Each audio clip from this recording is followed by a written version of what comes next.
ข์ยากให้ประชาชนเรียนเอาวิชาพัฒนาบ้านเมืองของตนบุกบืนให้สำเร็จผลเพื่อสาวชนเขตแคว้นอุดรต้องแข่งขันกันตั้งต่อศึกษาหำเฮียนทั้งอ่านทั้งเขียนปฏิบัติเวียกงานฟาร์มเลี้ยงสัตว์ก็ดีพืชก่อให้มันงดงาม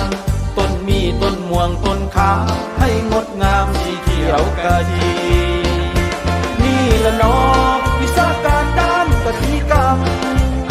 เฮ็ดเวียกทุกยามแต่เช้าถึงสวยบ่ายเที่ยงยิ่งสายทุกคนทุกเผ่าชนก็ได้ลำเอียงเฮ็ดเพียงเช้าวันคำเพียงขอเพียงแต่ได้วิชาเอามาร่วมกันบักบันขยันภาคเพียรสอบผู้หำเฮียนป่าไม้นิเวศอาหารปลูกไม้เป็นป่าพนาเพื่อลูกเพื่อหลานเกษตรรวมแห่งกันสุขสำราญพัฒนาบ้านเมือง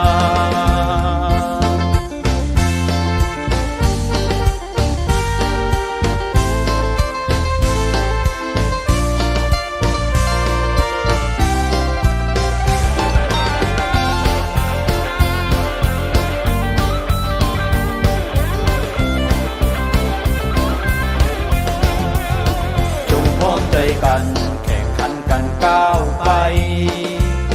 เพื่อช่วยแก้ไขความทุกข์ยากให้ประชาชนเรียนเอาวิชาพัฒนาบ้านเมืองของตนบุกบืนให้สำเร็จผลเพื่อสาวชนเขตแคว้นอุดร